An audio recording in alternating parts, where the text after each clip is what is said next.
Hello guys, welcome back to our channel. It's Mahisha. আশা করছি তোমরা সবাই অনেক অনেক ভালো আছো। আমি অনেক ভালো আছি। তো গাইস, আজকে আমি একটা ব্লগ নিয়ে এলাম যে বাসন্তী পুজোতে আমি এবং দিদি সপ্তমী, অষ্টমী এবং নবমীতে ধুনুচি নাচ দিয়েছিলাম।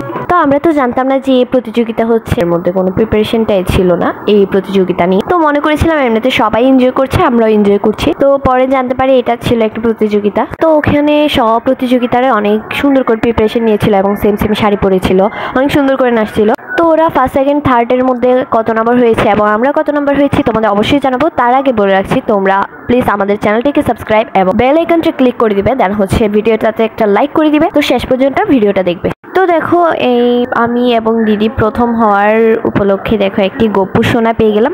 আমি মনে মনে চিন্তা করছিলাম, আমি মাকে বারবার বলছিলাম যে আমি যদি একটা গপ্পু সোনা পেয়ে যাই তাহলে অনেক ভালো হতো। তো আমি ফাইনালি গিফটের পেপারটা খুলেই দেখছি আমার কাছে একটা গপ্পু সোনা চলেই এসেছে। আমি তো অনেক খুশি হয়ে গেলাম এবং অনেক সারপ্রাইজড হয়ে গেলাম। এবং দিদি পেয়েছে একটি কার্তিক ঠাকুর। দেখো কত সুন্দর লাগছে দেখতে, কার্তিককে দেখতে। এটা অনেক বড়, কিন্তু পাশে একটা ময়ূর আছে। দেন পিছনের দিকটা দেখো অনেক সুন্দর।